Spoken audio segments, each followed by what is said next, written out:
Good afternoon, everyone. Welcome to another Second Look Bible study, where a second look always takes you deeper into God's Word. It is very nice to have you with us today, whether you're a first-time participant or you're here every single week. I want to thank you, and I hope you're doing extremely well. We're in the midst of a series entitled Understanding the Old Testament. We're looking at each book of the Old Testament and looking for what that book is all about. But more importantly, I'm wanting you to get a grasp of how all of the books of the Old Testament fit together in telling one single story.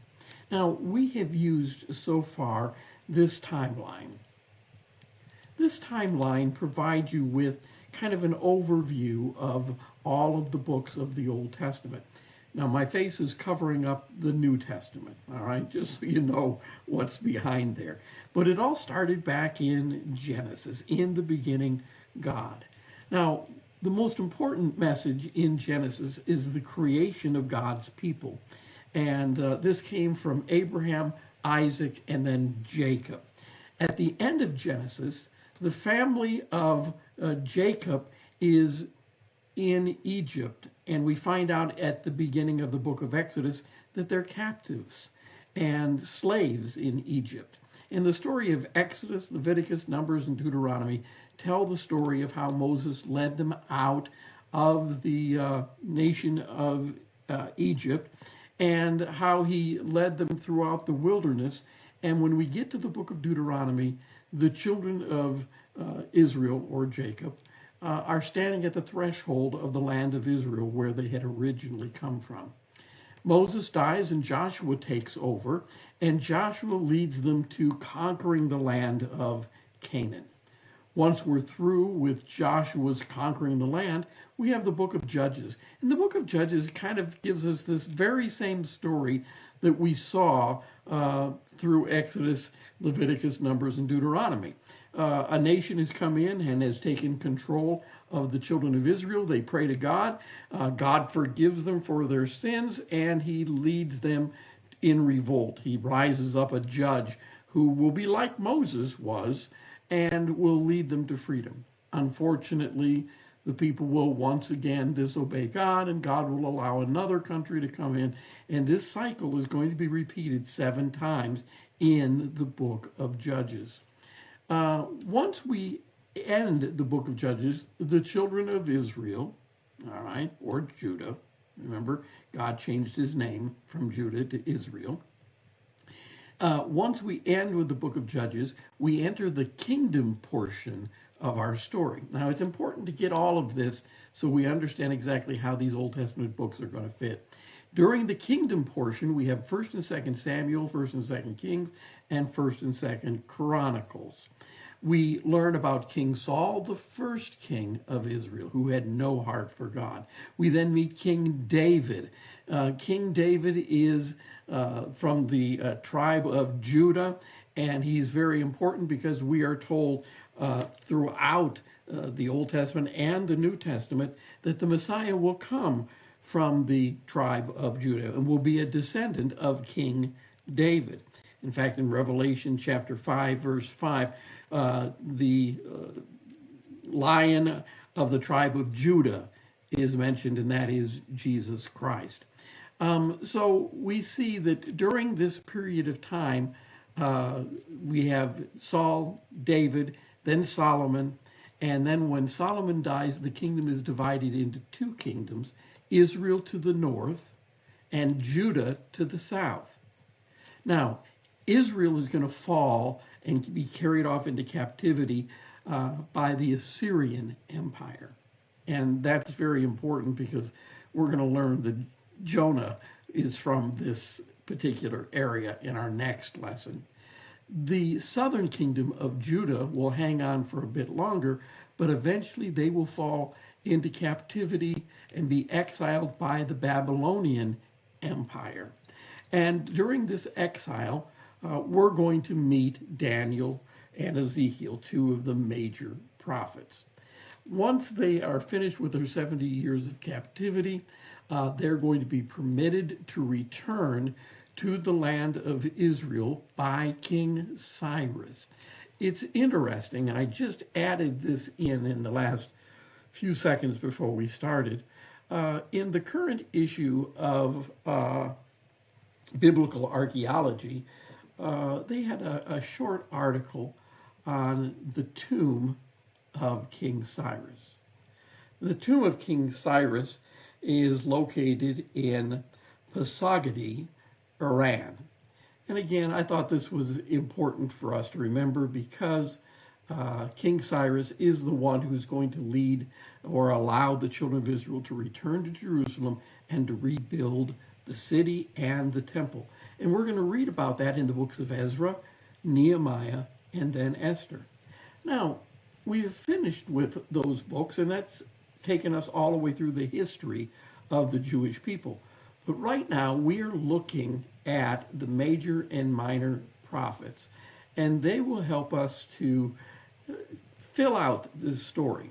This is not continuing on, but to look at the major and minor prophets, we're going back primarily to the period of time of the kingdom, all right? And the major prophets, again, are Isaiah, Jeremiah, Lamentations, whom Jeremiah wrote, Ezekiel, and Daniel, that we've already covered. And then we have the minor prophets, and the minor prophets were Hosea, Joel, Amos, Obadiah, Jonah, Micah, Nahum, Habakkuk, Zephaniah, Haggai, Zechariah, and Malachi. Now, these books are not in a particular order. So that's what makes understanding the Old Testament a little bit difficult. What I want you to see in this next graph is how these prophets fit in during the period of time of the kingdom era. We have, first of all, the divided kingdom. Now, that's after Solomon has died, and the kingdom is divided into Israel to the north and Judah to the south. We met Joel last week, and we saw that Joel was all about repenting and coming back to God, and the emphasis was on the day of the Lord. And we saw Joel with the bowl of Jello, if you'll remember, with locusts eating it. And Joel takes advantage of this tragedy that has befallen the land of Israel because of locusts, and he compares it to the judgment of God. The next one that we're going to look at is Obadiah. Now, this is the early view of the book of Obadiah and its judgment on Edom for betrayal. But I personally think it's misplaced. The second half of this graph is right here, and it shows the second section, and that's when Israel has been carried off into captivity and only Judah exists. Again, Judah is the line that Christ will come from. And in Judah we'll meet Nahum, Zephaniah, Habakkuk, and Jeremiah, and also Obadiah. All right, he really should be in that area. And then we've already covered the prophets that spoke during the exile in Babylon, Ezekiel and Daniel. I guess we could put Obadiah in there as well, but he happens right at the beginning of the exile, and you'll see why. And then after the exile, we've got Haggai, Zechariah, and Malachi, and they fit in there. We've already covered them, so they are in blue. So let's jump into the book of Obadiah. What do you know about the book of Obadiah? Probably isn't high on your reading list, but Obadiah is an extremely short book. It delivers a very pointed message, a very focused message. It tells us that God is going to judge Edom for its pride and its betrayal of Judah or Israel. And it promises that God will restore his people. Now, the book is only 21 verses long, but the book is packed with theological depth and historical tension and prophetic clarity. As I stated, there are two views. Some believe that Obadiah is dated somewhere around 845 during Jehoram of Judah. But most scholars today believe that it really takes place in about 586 BC, and it is at the point where Jerusalem has fallen to the Babylonian Empire, and as the Babylonian Empire has come in and has conquered and carried off the people into captivity, the nation of Edom betrays Judah during the invasion. Now, this is important, but you might be asking yourself right now, well, who in the world is Edom? Well, let me take you back. If you remember, you had the patriarch Abraham, and he had a son, Isaac. Isaac had two sons. He had Esau, and he had Jacob. Jacob stole Ephraim's birthright, and there's always a rivalry between these two. They make up, they have a falling out. It is very similar to brothers today. But Esau founds the Edomites, whereas Jacob, Judah become the Israelites, or Judah, once the kingdom is divided. And so we see here two very important kingdoms, the Edomites and the Israelites. But there is tension between the two. The story really goes something like this. In fact, let me show you the picture, cartoon picture for Obadiah. You notice the Obadiah,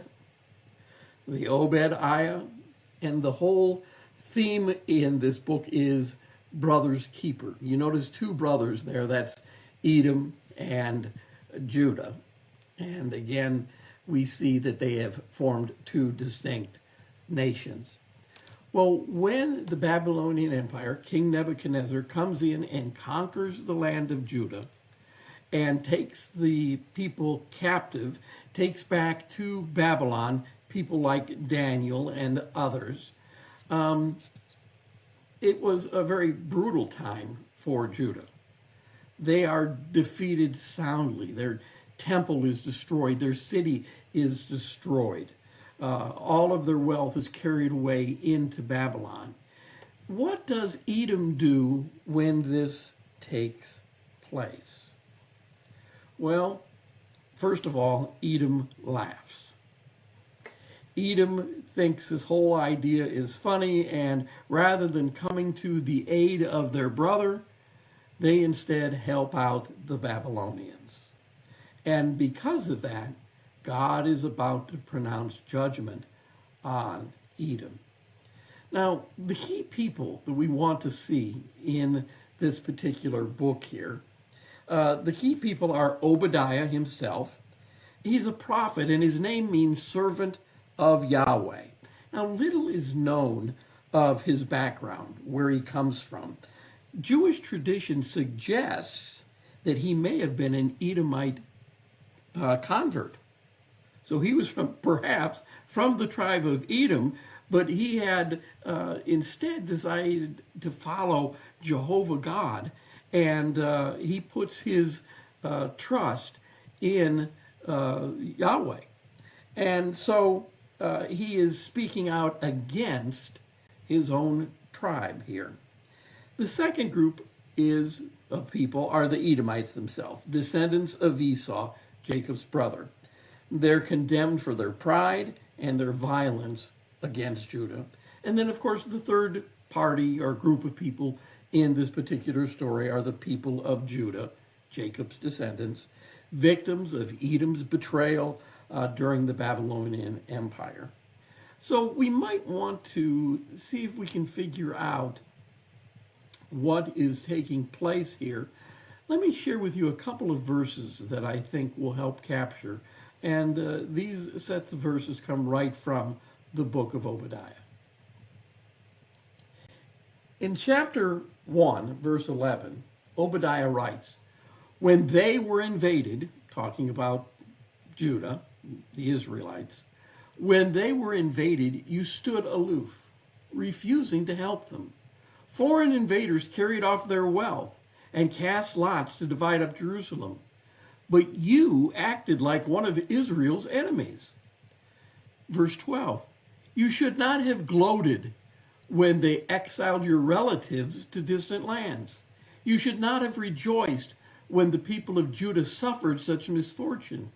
You should not have spoken arrogantly in that terrible time of judgment. Continue.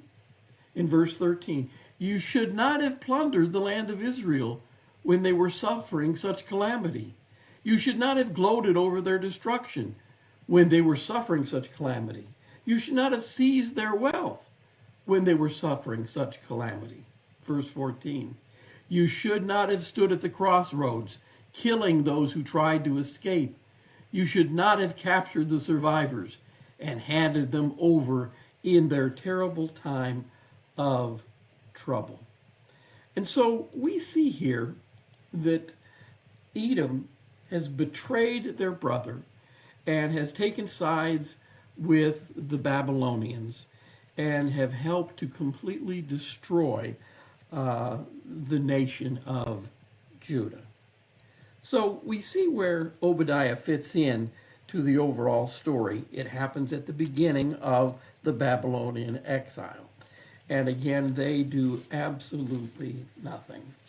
So what relevance does this have as we move towards the New Testament? Well, the first thing I want to mention is that Obadiah is never directly quoted in the New Testament. But the themes that are there in the book of Obadiah echo throughout the New Testament. Obadiah uses the term the day of the Lord. And again, we saw that in our Bible study last week in Joel. But the day of the Lord is a concept that appears in 1 Thessalonians chapter 5 and in Revelation chapter 14. And it's a continuation of Obadiah's warning of divine judgment. The next thing that I thought was really fascinating is King Herod. Remember him? He was the one who tried to kill baby Jesus. Now, according to the New Testament, he was, and I'll try to get this pronunciation right, he was an Idumea. An Idumea. That is a descendant of Edom. It symbolizes Edom's continual hostility towards God's people. And we know that King Herod was exactly that. Even though he was, part Jew, he really was working against the Jewish people and helping the Romans. And so he's continuing the tradition that his people have done throughout history. That word, Idumeum, is the name of the Edomites once they had moved across the Jordan to the other side, and they were located just south of Judah. It's actually a Greek form of the name Edom. So here we have Herod the Great, who is an Edomite, and he continues this betrayal. And I think that message continues, that God's judgment is falling upon them. The fourth thing that I want to mention here of its relevance to the New Testament, in Mark chapter 3, verse 8, it mentions some people from Idumeum following Jesus, suggesting that even the Edomites were drawn to the Messiah, fulfilling the hope of restoration. And again, we see this throughout history, that very unlikely people will turn and begin to follow the Lord. Well, let me share with you a couple of interesting facts here. First off, the book of Obadiah is the shortest book in the Old Testament. Like I said, just one chapter, 21 verses, 670 words. The second thing has to do with Edom's downfall. It's fulfilled historically when the Nabateans destroy them and displace them in the 4th century BC, and that area is today known as Petra. All right, and we see that the Edomites are going to be wiped out. And again, this is in fulfillment of the prophecy there in the book of Obadiah. Now, I've already mentioned about Herod the Great being an Edomite, and the idea of Mark 3:8, the Edomites were following Jesus. There's one last thing that I thought was interesting. In Psalm 137, verse 7, we hear this phrase, "O Lord, remember what the Edomites did on the day the armies of Babylon captured Jerusalem. Destroy it," they yelled. "Level it to the ground." So we have a lot of confirmation from Scripture as to what Edom does and how God's judgment is going to fall upon them. Now, I believe that the spirit of our world today is the spirit of the Edomites. We have people that have risen against the church and have risen against Christians, and they are going to be judged just as Edom was judged. We pray that they will turn to know Christ, obviously, but God has promised that his judgment is going to fall on this world. Well, I hope you've enjoyed our quick look at the book of Obadiah. We'll continue next week, and we're going to look at the next prophet that is occurring during the divided kingdom, and that's going to be Jonah. Now, you already know the story, and I have already done a couple of videos on Jonah, but I hope you'll join me next week as we take a look at this from the standpoint of how it fits in to the entire Old Testament story. Thank you so much. Please do make sure that you go to the YouTube channel. It's found there on your screen, youtube.com at Jim Schaefer 8933. If you'll put a / in the word playlist, it'll take you to all of the Bible studies you will see. One of those groups of Bible studies is Understanding the Old Testament, and all of them are in order for you. YouTube is now the place where all of these are going to be stored, because Facebook is deleting all videos after they've been on the platform for 1 month. And so this is the only way to see past episodes. Again, thank you much. I appreciate you watching, and I ask that you join us next week as we continue our study. Thanks again for watching.